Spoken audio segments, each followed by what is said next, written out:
Inner ring road నిర్మాణం కొరకు Swarnabharathi Nagar main road లో శంకుస్థాపన అనంతరం శిల్పారామంలో సభ నిర్వహించడం జరిగింది. ఈ సందర్భంగా కేంద్ర మంత్రి పెమ్మసాని చంద్రశేఖర్ పై మాజీ మంత్రి అంబటి రాంబాబు చేసిన వ్యాఖ్యలను ఖండిస్తూ మాజీ మంత్రి అంబటిని ఎమ్మెల్యే బూర్ల రామాంజనేయులు ఎండగట్టారు. పెమ్మసాని అంటే గుంటూరు గౌరవం, ఆయనకు ఉన్నది అధికారం కాదు, ప్రజలకు సేవ చేసే బాధ్యత అని, మంత్రి పదవి అలంకారం కాదు అని, అవకాశం మాత్రమేనని పేర్కొన్నారు. ఆయన స్టైల్, స్పష్టత, సమన్వయం, టైం లైన్ ఇదే నేపథ్యంలో ఫైళ్లు పరిగెడుతున్నాయని, పనులు చకచకా నడుస్తున్నాయని అన్నారు. ఇంత మంచి మనసున్న పెమ్మసాని చంద్రశేఖర్ ని ఒక వ్యక్తి అని అనుచితమైన వ్యాఖ్యలు చేయడానికి సిగ్గులేదా అని ప్రశ్నించారు. అనుచిత వ్యాఖ్యలు చేయడం మీ రాజకీయ సంస్కారమా?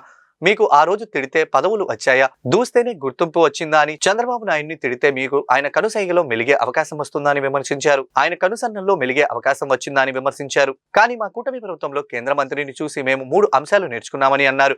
పని చేస్తేనే పదవులు, పని చేయడం చూపిస్తేనే గుర్తింపు, ప్రజలతో ఉంటేనే రాజకీయం అని నేర్చుకున్నామని అన్నారు. ఇవి అసలు సిసలు రాజకీయ నాయకుడికి ఉండవలసిన లక్షణమని అన్నారు. నీవు ఒక శాఖని నిర్వహించావు, అందులో కోపర్ డ్యాం కూడా తేడా తెలియని వ్యక్తి, నోటికి ఏది వస్తే అది మాట్లాడతావంటూ ఆ మాటలు సబబు కాదని హెచ్చరించారు. గుంటూరు గౌరవం ఆయనకున్నది అధికారం కాదు, ప్రజలకు సేవ చేసే బాధ్యత.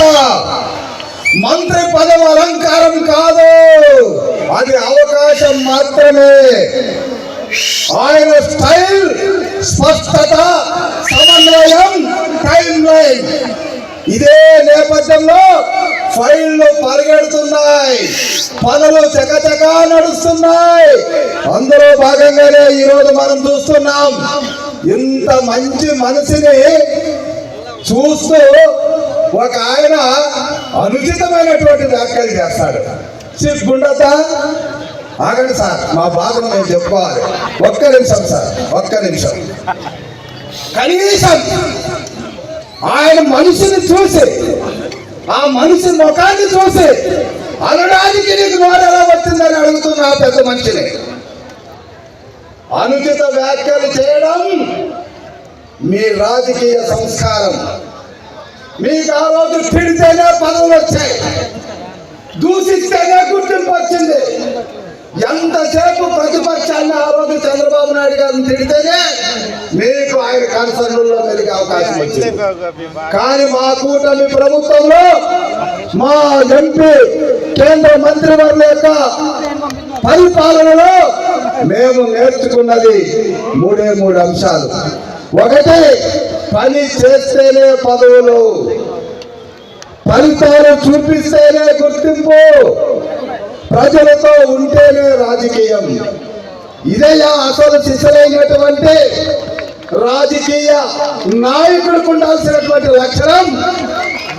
అసలు నీ శాఖను నిర్వహించావు, డ్యామ్కి అందులో ఉన్న కాపర్ డ్యామ్ కూడా తేడా తెలియనటువంటి వ్యక్తివి.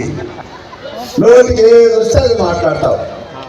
అలా మాట్లాడడం సబబు కాదని మనం చేసుకుంటూ మీ రాజకీయ సంస్కృతికి ప్రజలు చీపట్టిన ఇంకా బుద్ధి రాలేదని తెలియజేస్తూ, ఇంకొకసారి మా నాయకుడు, మా కేంద్ర మంత్రి చేసే పని గురించి ఎక్కడైనా ఎవరైనా చిల్లరగా మాట్లాడితే